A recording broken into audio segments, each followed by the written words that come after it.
नाज़रीन, new middle east emerge कर रहा है और ईरान ने अनाउंस किया है कि ये वो मिडिल ईस्ट होगा जिसमें किसी गैर मुल्की ताकत को बर्दाश्त नहीं किया जाएगा, उसकी इंटरवेंशन को बर्दाश्त नहीं किया जाएगा। अमेरिका की जो हेजमनी है उसको मिडिल ईस्ट में किसी तौर पर बर्दाश्त नहीं किया जाएगा और ये वो मिडिल ईस्ट होगा जिसमें इजराइल की हेजमनी नहीं होगी। ये ईरान से आज बात सामने आ रही है और उन्होंने कहा है कि वो मुकम्मल तौर पर तैयार हैं उस मुल्क की बेसिस को निशाना बनाने के लिए जो उसके ऊपर हमला करेगा। ईरान से क्या डेवलपमेंट्स है वो आपके सामने रखेंगे। इधर फलस्तीनी रेजिस्टेंस ने नॉन स्टॉप मजीद हमले करते हुए मजीद इजरायली फौजियों को जानी नुकसान पहुंचाया है और यह बात कंफर्म हुई है कि इजरायली फौजी जंगी कैदी बने हैं। शदीद तरीन जिल्लत का इस वक्त सामना करना पड़ रहा है। इजरायली फौजी जंगी कैदी बने हैं। इतनी बड़ी ये जिल्लत है, इतनी बड़ी ये शिकस्त है और इजरायली फौज इस हद तक जो है वो हमास के हाथों एक्सपोज हो चुकी है। दूसरी तरफ नाज़रीन, जो दुनिया में बड़ा एक मामला है वो नेशनल करेंसीज का है, डी डॉलराइजेशन का है। इस वक्त अमेरिका में मुकम्मल पैनिक है क्योंकि और फिर जो वेस्टर्न एलीट है उसका भी तो सारा सरमाया और उसकी सारी कंपनीज और उसका सारा ताकत और दौलत वो डॉलर के ऊपर खड़ी हुई है। तो पूरी जो वेस्टर्न एलीट है वो इस वक्त पैनिक के अंदर है। वही वेस्टर्न एलीट जिसमें डिफेंस कॉम्प्लेक्स शामिल है, जिसमें मल्टीनेशनल कंपनी शामिल हैं, या वही वेस्टर्न एलीट जो दुनिया को चला रही है वो इस वक्त पैनिक के अंदर है क्योंकि दुनिया में इतना बड़ा वाकया शुरू हो चुका है, दुनिया में इतना बड़ा बदलाव आ चुका है कि ये सूरज को मगरिब से तलू होने वाली बात है। यानी डी डॉलराइजेशन अब हम होती देख रहे हैं। अब हम उसका एनालिसिस नहीं कर रहे हैं कि आज जो वाकयात हो रहे हैं वो मुस्तकबिल में डी डॉलराइजेशन की वजह बनेंगे, बल्कि अब वो डी डॉलराइजेशन जो है वो शुरू हो चुकी है और उसको प्यूटन ने अनाउंस किया और मिस्र के साथ मुआहदा हो गया और बहुत सारे मुल्क जो है वो तेजी के साथ अपनी करेंसीज में और ब्रिक्स के मालिक जो है अपनी करेंसीज में, और साउथ कोरिया और जापान जैसे ममालिक जिनके ऊपर टैरिफ लग गए हैं अब वो सोच रहे हैं कि उनकी इकोनॉमीज कैसे सर्वाइव करेंगी। तो ये एक और सबसे बड़ी खबर, ऑस्ट्रेलिया के जो प्राइम मिनिस्टर हैं वो चाइना का दौरा कर रहे हैं। ये सूरज मगरिब से तलू हो रहा है, ठीक है ना। और एक वर्ल्ड ऑर्डर जिसके बारे में शायद इतनी जल्दी उम्मीद नहीं थी और गजा की जाहिर है कि जहरियत ने उसको कैटलिस्ट का काम किया और वो जो ऑर्डर है वो गिर रहा है। ऑस्ट्रेलिया के प्राइम मिनिस्टर, अमेरिका का करीबी तरीन नेता ऑस्ट्रेलिया, वो चाइना का विजिट कर रहे हैं। तो दुनिया जो है उस वक्त चाइना की तरफ देख रही है, चाइना के साथ अटैच हो रही है और अमेरिका जो है वो तेजी के साथ आइसोलेट हो रहा है। और अमेरिकी सिस्टम में पहली बार नाज़रीन एक बात हो रही है, वो ये है यानी अमेरिका के हवाले से कि बात किससे करनी है। ये अमेरिका के हवाले से आज से पहले ऐसी कोई बात हुई नहीं। यानी अब आप देखें कि सेक्रेटरी ऑफ स्टेट जो है वो आसियान का दौरा करके गए हैं, एक भी ब्रेक थ्रू वहां पर नहीं हुआ है। सेक्रेटरी ऑफ स्टेट कितना बड़ा ओहदा होता है अमेरिका का। आज के इस वक्त सेक्रेटरी ऑफ स्टेट किसी भी मुल्क का दौरा करने जा रहा है या किसी के साथ भी फोन पर कॉल पर बात हुई है तो वो मुल्क ये उसको गारंटी नहीं है कि मेरी अमेरिका से बात हो गई है। मेरे नजदीक, और वहां जाहिर है अमेरिका में बड़े एनालिस्ट ये बात कर रहे हैं, ये अमेरिका के लिए तारीख का सबसे बड़ा चैलेंज है। ये सबसे बड़ा एक मामला है जो अमेरिका ने इससे पहले विटनेस नहीं किया कि अमेरिका जैसे मुल्क में आपको पता ही नहीं है कि बात किससे करनी है।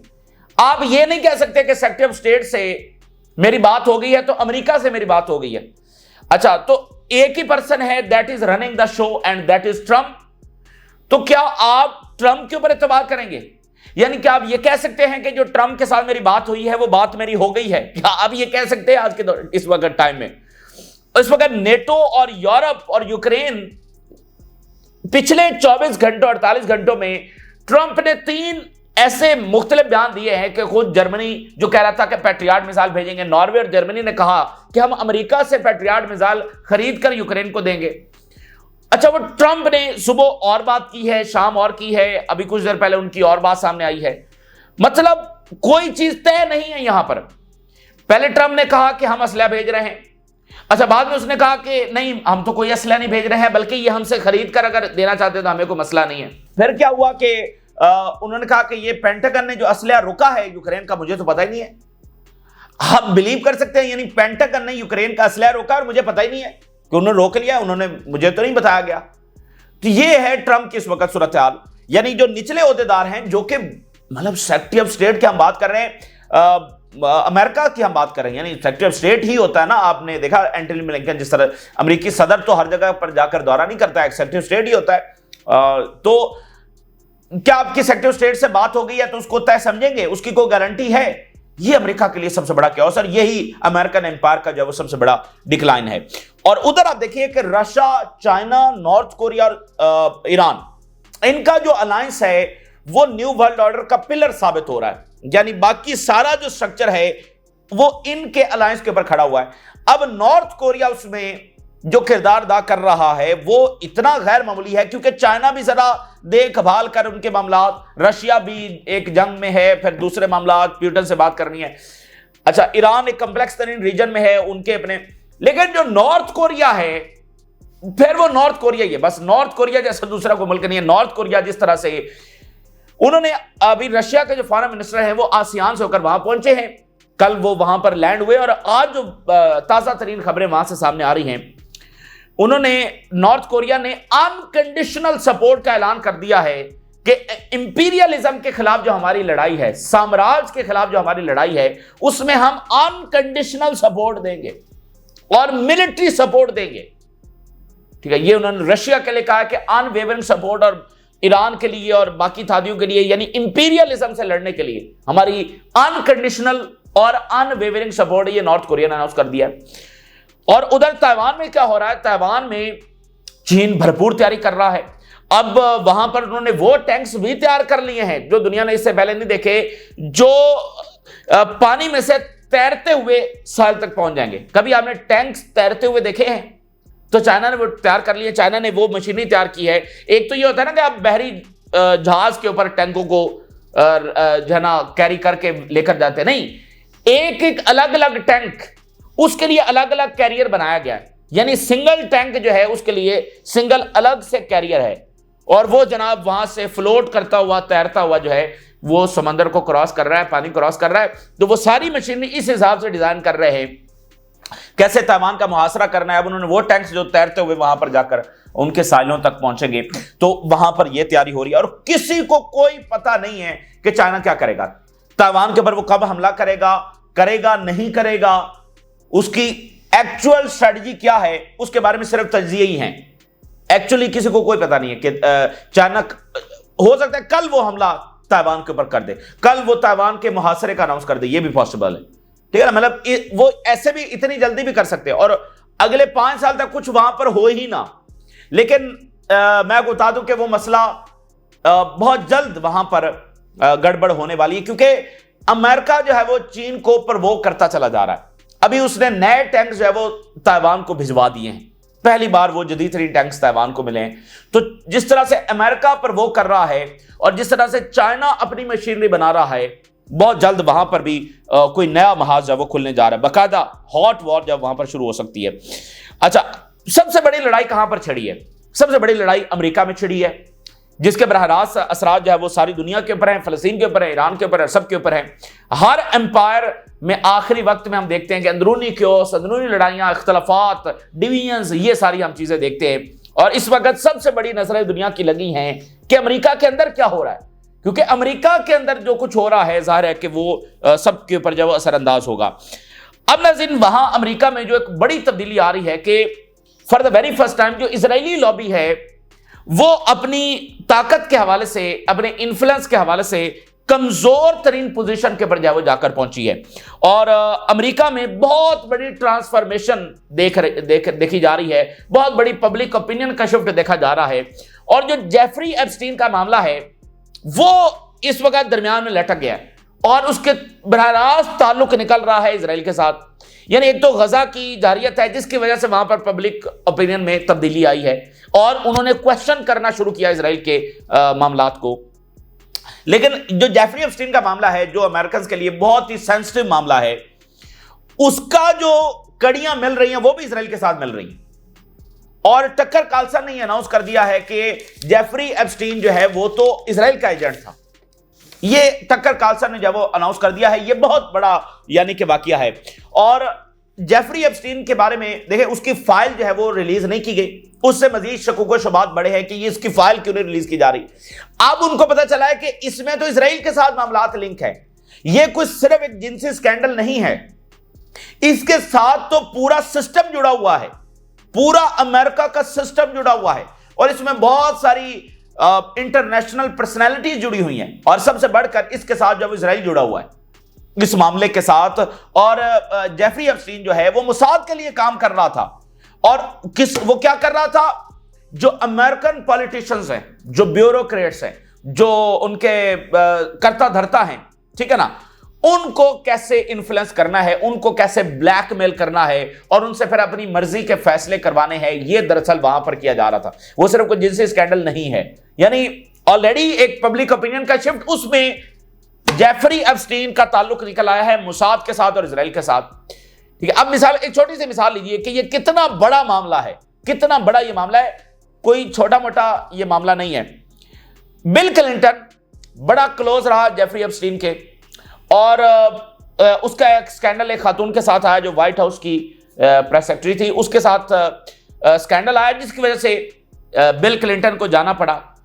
तो उस खातून के बारे में कहा जाता है कि वो भी मोसाद के साथ लिंक थी, और इस स्कैंडल से तवज्जो हटाने के लिए ये बात ऑन रिकॉर्ड है हिस्ट्री में कि बिल क्लिंटन ने इराक के ऊपर बॉम्बिंग की थी 90s के अंदर। और स्कॉट रिटर, जिनके तजिए भी हम आपके सामने रखते रहते हैं, वो इस वक्त असलिया के इंस्पेक्टर थे इराक में, और ये जो वेपन ऑफ मैस डिस्ट्रक्शन है ये वो उसके ऊपर वो सारा कर रहे थे, और सद्दाम हुसैन अलाउ कर रहा था कि आकर देख लें हमारे यहां कौन से वेपन ऑफ मैस डिस्ट्रक्शन है।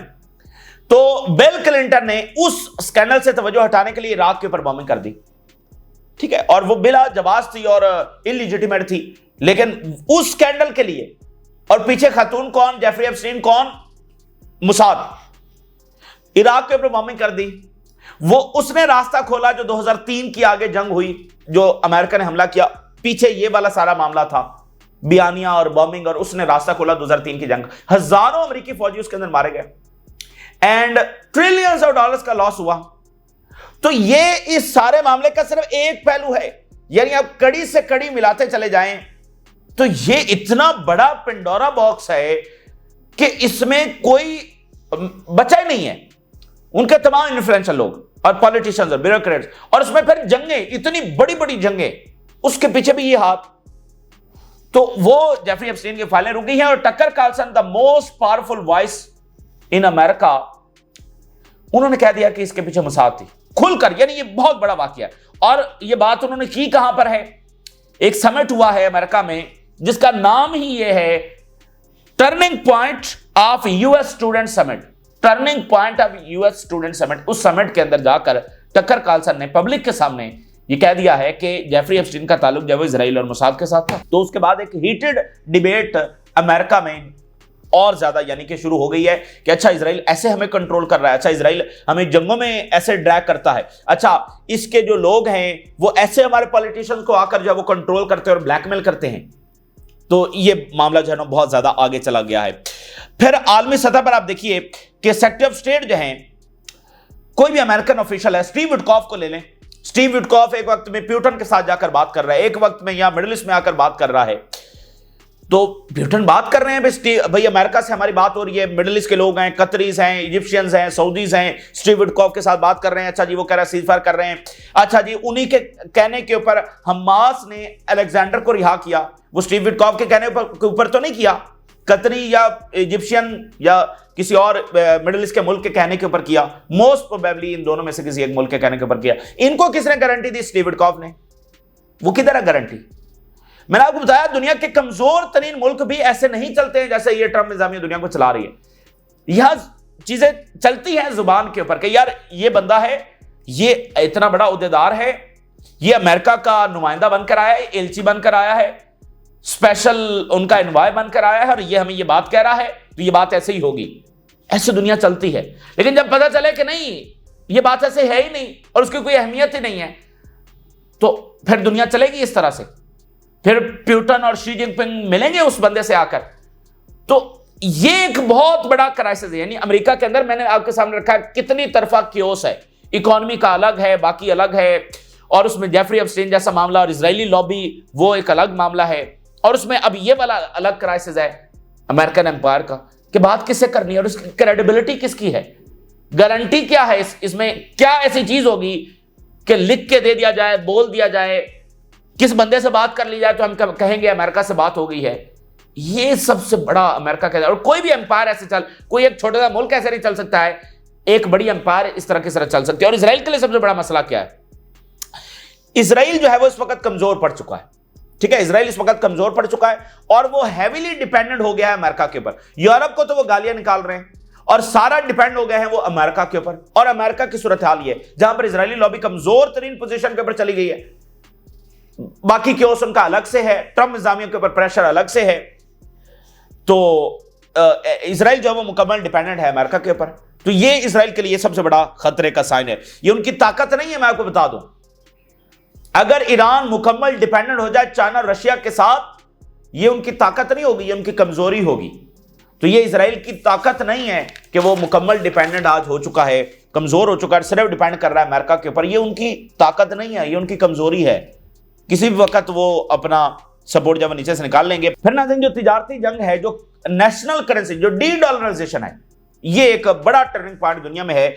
मैं पीपी एस्कोबार की एक हेडलाइन में आपके सामने रखता हूं, और दुनिया में जंगें होने जा रही हैं। ये जो करेंसी वाला मामला है, ये इसकी वजह से जो है वो जंगें होने जा रही हैं, क्योंकि देखें, अमेरिका का कर्जा प्रिंट करके वो दे सकते हैं ना, जब दुनिया की करेंसी डॉलर ही नहीं है तो फिर क्या करेंगे? और वेस्टर्न एलीट और मल्टीनेशनल कंपनीज, तो ये जंगें होने जा रही हैं। डी-डॉलराइजेशन का आगाज हो चुका है और अमेरिका बहुत सारे मुल्कों के ऊपर जंगें छेड़ने जा रहा है, रिजीम चेंजेस करने जा रहा है, और ब्रिक्स के जो ममालिक हैं वो निशाने पर होंगे। For the elites running the empire of chaos, America को वो एम्पायर ऑफ क्योस कह रहे हैं, and the circus ring master, BRICS has cross the ultimate red line. आखिरी रेड लाइन क्या थी? डी-डॉलराइजेशन। ब्रिक्स ने वो रेड लाइन क्रॉस कर दी है। From the peripheral relevance to the heart of the international relations, अब बिल्कुल वो सेंट्रल स्टेज के ऊपर ब्रिक्स आ चुकी है। That's why they are panicking, tariff temper tantrum style. Western elite जो है और अमेरिका जो है वो इस वक्त पैनिक कर रहा है। ये जो डी-डॉलराइजेशन का प्रोसेस बाकायदा शुरू हो चुका है। इजिप्ट जैसा मुल्क जो अमेरिका के ऊपर मुकम्मल डिपेंड करता है और वहां का सदर भी अमेरिका की मर्जी से आया है, वो चाइना के साथ एग्रीमेंट कर रहा है कि हम युआन के अंदर जब ट्रेड करेंगे, इन्वेस्टमेंट करेंगे, वहां से जंगी हथियार लेंगे, असला लेंगे, ठीक है। तो ये एक, इसी दरमियान नेतन्याहू वाशिंगटन से वापस पहुंच चुका है, लेकिन सीज़ फायर का अनाउंस अभी तक नहीं हुआ है और वाशिंगटन में क्या फैसले हुए हैं अभी कोई नहीं जानता। बस एक क्योस है और अनसर्टेनिटी है। इधर क्या है कि गजा में हमले जारी हैं और फलस्तीनी रेजिस्टेंस ने कुछ देर पहले मजीद हमले करके इनके मजीद जानी नुकसान किया है। A severe security incident in Khan Younis, southern Gaza Strip, Israeli media, military helicopters evacuated wounded soldiers. तो ये मजीद हलाकतें हो गई और खबर ये कंफर्म हो गई है कि एक इजरायली फौजी को हमास ने जंगी कैदी बनाया, लेकिन फिर उसको साथ कैरी नहीं कर सके और उसको फिर एग्जीक्यूट कर दिया और उसका असला ले लिया। उसको जंगी कैदी बनाया, उसको जिंदा पकड़ लिया। बहुत बड़ी जिल्लत जो है वो इनकी हुई और वीडियो बाकायदा फलस्तीनी रेजिस्टेंस ने जब जारी कर दी है। यानी इस पॉइंट ऑफ टाइम में इससे बड़ी कोई जिल्लत हो नहीं सकती कि इजरायली फौजी जंगी कैदी बन रहे हैं हमास के, और उसका असला जो है वो कब्जे के अंदर ले लिया गया। दूसरी बात यह है कि ईरान के ऊपर जो हमला हुआ उसके बारे में अभी तक कोई पेंटागन, अमेरिका, ट्रंप कंफर्मेशन नहीं कर सका। वो तो कहते हैं हमने तबाह कर दिया, लेकिन वो तबाही नहीं हुई। आज वॉर स्ट्रीट जर्नल की रिपोर्ट आ गई है, US strike fails to destroy all of Iran uranium stockpile. Fail हो गया अमेरिका, ये वॉल स्ट्रीट जर्नल ने आज रिपोर्ट छाप दी है और उन्होंने कहा कि Trump leans toward diplomacy. America जो है वो ईरान की ताकत देखकर उसमें यही सबसे बड़ा डिबेट है कि हमें डिप्लोमेसी की तरफ जाना चाहिए, वाइल नेतन्याहू जो है वो एक और ईरान पर हमला करने के लिए लॉबिंग कर रहा है, वॉल स्ट्रीट जर्नल लिख रहा है। लेकिन ईरान की यूरेनियम डिस्ट्रॉय करने में अमेरिका पूरी तरह से फेल हुआ है। और ईरान ने आज अनाउंस किया, सुप्रीम लीडर के जो करीबी तरीन एडवाइजर हैं अली लरिजानी, उन्होंने ये अनाउंस किया है कि नया मिडिल ईस्ट इमर्ज कर रहा है और उसमें अमेरिका की हेजेमनी, इजराइल की हेजेमनी वो नहीं होगी। Iran envisions are resistance independent Middle East, this is very important. New middle East, देखें नेतन्याहू भी तो बार बार न्यू मिडिल ईस्ट की बात कर रहा है, तो वो उसका मिडिल ईस्ट कौन सा है जिसकी सरहदें दजला और फरात तक जाएंगी या फिर कम से कम गुलान हाइट्स तक जाएंगी और जिसमें गजा और वेस्ट बैंक नहीं होगा, जिसमें शायद सिनाई भी शामिल होगा। ये उसका ये उसका न्यू मिडिल ईस्ट है, जिसमें ईरान जो है वो लीबिया होगा, ठीक है ना, ये उसका न्यू मिडिल ईस्ट है। और ईरान किस मिडिल ईस्ट की बात कर रहा है? जिसमें इजराइल और अमेरिका की हेजमनी का इख्तिताम होगा। और ये ईरान इसलिए न्यू मिडिल ईस्ट की बात कर रहा है क्योंकि अब जंग मुसल्लत हो गई है, इसलिए वो अब तैयारी कर रहे हैं कि इसी तरीके से ही इजराइल से निपटा जा सकता है। Iran says the new middle east will resist foreign control. गैर मुल्की यानी अमेरिकी जो कंट्रोल है उसको रेजिस्ट किया जाएगा। Emerging Middle east will no longer follow the dictates of foreign powers but rather embody of the spirit of the resistance. सवाल यह है कि क्या गल्फ रियासत भी इसके लिए तैयार है, लेकिन ईरान ने एक बड़ी अनाउंसमेंट कर दिया कि नया मिडिल ईस्ट उसमें अमेरिकी कब्जा नहीं और किसी फॉरेन डिक्टेशन को नहीं माना जाएगा। New middle east will not be subject to external dictates. This is something game changer. No trust in Washington. Ali Larijani ने कहा है ये जो इन्होंने हमला किया है उसके बाद पहले भी ज़ाहिर है ट्रस्ट तो नहीं था, लेकिन अब वो बिल्कुल ट्रस्ट जो है वो खत्म हो गया है। डीप डिसट्रस्ट पैदा हो गया है। After the war imposed on us we no longer trust the United States. खासकर ये जंग मसलत हुई इसके बाद अमेरिका के ऊपर कोई ट्रस्ट नहीं है। और he criticise the American approach under Trump. और उन्होंने बड़ी इंपॉर्टेंट बात एक और की कि ट्रंप की जो अप्रोच थी वो ये थी कि आइदर सरेंडर करो और फेस द वॉर। लेकिन जब हमने वॉर को फिर लड़ा और कहा कि सरेंडर नहीं करेंगे तो फिर अब इनको समझ आई है the model has failed miserably. ये सारा मॉडल जो है वो ट्रंप का और अमेरिका का वो फेल हो गया है। और फिर उन्होंने कहा कि UN and security council and other जो इंटरनेशनल इंस्टीट्यूशंस है वो इररेलेवेंट हो चुके हैं। International institutions accusing them of losing credibility through their alignment with the US and Israeli occupation, stage of mockery and failure to impartiality। ये बस mockery और एक डिबेटिंग क्लब बन चुके हैं। आलमी इंस्टीट्यूशंस अपनी अहमियत जब वो खो चुके हैं। कितनी बड़ी बात है कि आलमी इंस्टीट्यूशन बिल्कुल फारिग हो गए हैं, किसी की अब कोई क्रेडिबिलिटी नहीं, किसी बात की कोई अहमियत नहीं है। और आखिरी हेडलाइन आप देखिए, North Korea was unconditional support for Russia and deepens military task. ये बहुत बड़ी डेवलपमेंट है। रशिया और नॉर्थ कोरिया के सेकंड राउंड हुआ है स्ट्रेटेजिक पार्टनरशिप का, स्ट्रेटेजिक रिलेशंस का, जिसमें नॉर्थ कोरिया ने अनाउंस किया है अनकंडीशनल सपोर्ट होगी और मिलिट्री सपोर्ट होगी। Unconditional and unwavering support for Russia and second round of strategic dialogue जो है वो हो रहा है। और अभी आप देखिए जो सरजई शगो हैं वो एक वीक में उन्होंने 2 मरतबा दौरा किया नॉर्थ कोरिया का जब ईरान की जंग हो रही थी। और अभी आप देखें रशिया के फॉरेन मिनिस्टर वहां पर पहुंचे हुए और सेकंड राउंड हो रहा है। इसमें नॉर्थ कोरिया ने अनाउंस किया है और opposing the hegemonic intrigue of the imperialist. साम्राज्य से निपटा जाएगा और अनकंडीशनल सपोर्ट हमारी इसके लिए, तो ईरान के लिए भी सपोर्ट है, चाइना के लिए भी। इंपीरियलिज्म से बुनियादी तौर पर लड़ना है। मिलिट्री ब्रदरहुड का नाम उन्होंने दिया इस रिलेशनशिप को, military brotherhood. This is very important. Military diplomatic बात नहीं हो रही, मिलिट्री ब्रदरहुड मतलब मिलिट्री में हम बिल्कुल भाई भाई, इस हद तक हम सपोर्ट करने के लिए तैयार हैं। तो मिलिट्री तो आखिरी चीज होती है ना, पहले तो डिप्लोमेसी होती है, उसके बाद मिलिट्री सतह के ऊपर ये मामला जाते हैं। तो मिलिट्री ब्रदरहुड का नॉर्थ कोरिया ने अनाउंस कर दिया है। ये जनाब इस वक्त के बड़े वाकयात हैं और उसमें सबसे बड़ी जंग अमेरिका में चली है। वो बहुत सारी चीज़ों के ऊपर और तमाम चीज़ों के ऊपर बल्कि असरअंदाज होगी, लेकिन एक क्योस है और अनसर्टेनिटी बहुत ज़्यादा है। और अभी तक गजा का जो सीज फायर है उसकी अनाउंसमेंट नहीं हो सके। देखते हैं कि अगले 24-48 घंटों में वाकयात किस तरफ जाते हैं। और ट्रेड वॉर और यूक्रेन की जंग बेकाबू हो रही है और ताइवान का मसला और ट्रेड वॉर की सूरत में हर मुल्क का मसला और यूरोप ने क्या करना है, बहरहाल उन्होंने सोचना है। तो ये ताज़ा तरीन सूरत हाल है जो आपके साथ शेयर किया। आपने राज रोगा करें, इजाज़त दीजिए। अल्लाह हाफ़िज़।